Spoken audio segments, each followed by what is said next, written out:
Welcome back to this Let's Play of The Last Remnant. Last time we went through some awkward family moments and managed to recruit, sort of indirectly through the plot, one of the other final characters I'll be using, which is Irina. We're gonna have most of our final team showing up sooner or later now. There are a couple of them I have to recruit. There are a couple of them that I have to essentially progress the plot even further to recruit, but for the most part, the ones that I'm going to have to recruit later are...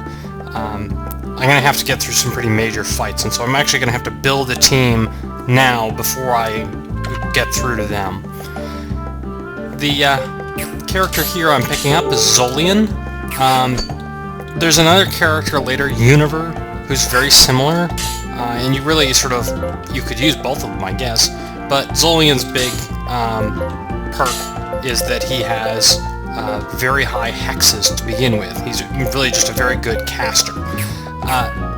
Univer has potions eventually. Zolean gets traps eventually. Traps are more useful than potions, because traps, they sound pretty useless, but most of their big perks are in morale control. So that's another character. For the other two, we're going to recruit and sort of in the short term, which are Paris and Jaeger. Jaeger. We are going to have to do some fighting, so I'm going to have to fill out the party with just, a filler person, probably just one of, Violet or something. So I'll do that off screen and set up some new union. Alright, well, here is the unions I have set up. I've put Rush and Irina, I'm just using Irina as kind of a bouncing filler. She's in a fighter-type union.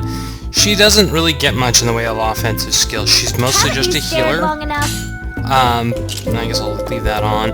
I'm actually turning off almost all of her remedies skills so that she will use her lotions and learn Hartshorn, and eventually Cyclone Cream, which is another very useful... It's an attack art. The only attack she has that she starts with is Landmine, which... It's not bad, but it's not good either. Retreat Flare is the sort of first useful trap. The stun trap is such garbage. Retreat Flare more or less gives a bonus to morale. It's kind of expensive to use, but, sometimes it's useful. I don't really anticipate using it too much, but, she has to grind something to increase her traps, so... Kiss of Life also brings back dead unions, and I would think, well, it doesn't cost anything other than AP, but it costs so much AP that it's really very limited in its utility. I'm leaving it turned on. Maybe I'll use it once or twice in the game, but it doesn't come up very much unless you really sort of set up unions to specifically do that, and not use any AP on anything else. Irina is in some ways not a great character in that she has a lot of sort of mystic focus, but she doesn't really get many mystic attacks. She eventually learns psionics, but psionics isn't much of an attack art, it's also kind of a morale control art. So she's going to be kind of a floating character that just goes into a union that needs more healing power. Other than that, again, it's just sort of one person with Vivification Herb and one person with remedies in each union, plus fillers where applicable. Nora is kind of my true filler here, because we're still gonna have to deal with, not having a full set of characters we actually care about.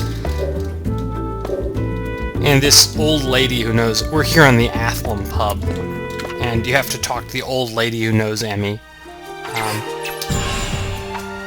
And I'm not going to be able to fit this next entire quest into one episode, but here in the town square, there's Emmy. There's also Baulson here. I'll have a chat with him. And, he just talks about his, apparently his little sister was injured, and that's why he's trying to make it good in the world, or something like that. If you talk to all your companions enough, they'll eventually get permanent stat bonuses. If you miss them, don't worry about it. They're not that important. They're nice, but...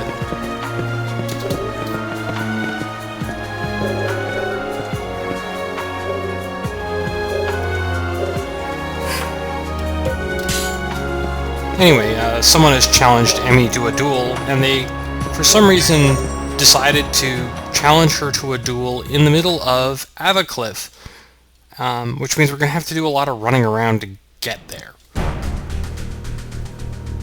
But it also means that we'll open up the remaining areas of Avacliff, and there are actually a couple of dig points that I wanted from this area. So I'm actually going to do a fair amount of just sort of finishing the exploration of this area, just because, well, it's as good a reason as any to be here. So I'm going to save off screen. There are actually some monsters in the first room there now. Oh, leave me alone.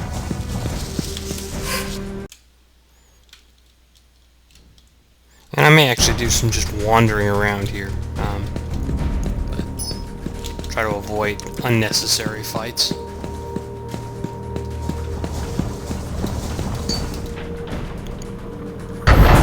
Though the vultures out in the main area here do drop something that I need, so... A couple of the elevators that weren't here before are now operational. And more or less this guy who challenged her to a duel repaired them. I don't... You know, if you're gonna challenge someone to a duel, maybe you should do it in a more convenient place, but...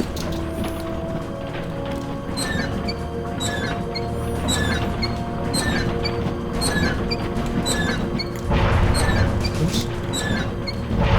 The elevator here doesn't actually get off at the middle floor.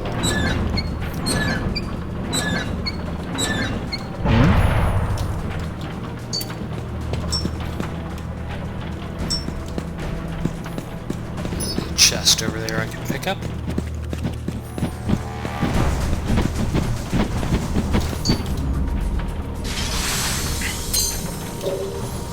Not what I was looking for.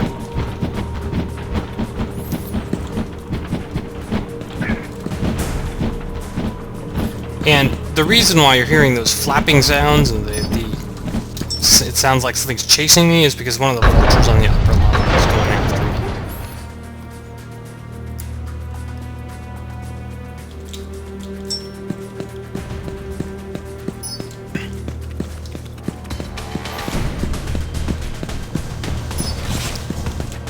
Can't catch me!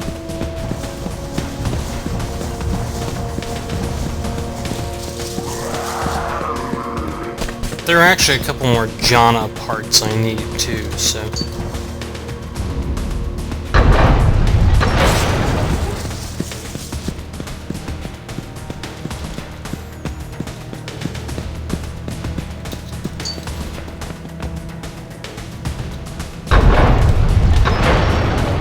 There's another chest down in this corner.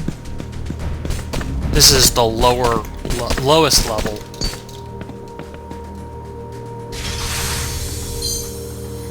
And this ring of the... I think I actually found one of those rings of the patient ear before. They're not bad. I think one of my companions requested one, actually. They give a additional improvement to physical defense, which, you know, certainly better than nothing. And nothing is what a lot of your companions use by default, so...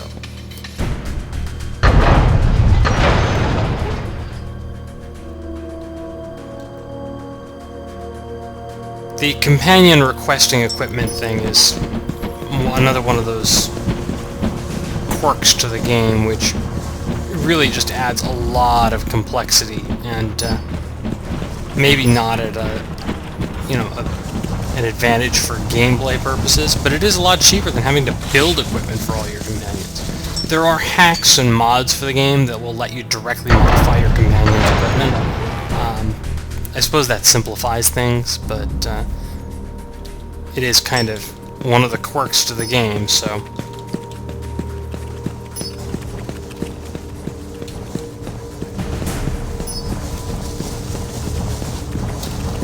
Come on out! This is what I hope it is. Yes, good. Awesome! Okay, later. So, we're up to 14 days. I can't remember the actual cap. It seems like it would be nice if it were a nice round number, like 20, but I think it's like 17 total ones available. I know there's one in Lava Fender that I haven't gotten yet. here's the temporary exit to the world map. I'm not going to use it, but I am going to end the video here. We're out of time.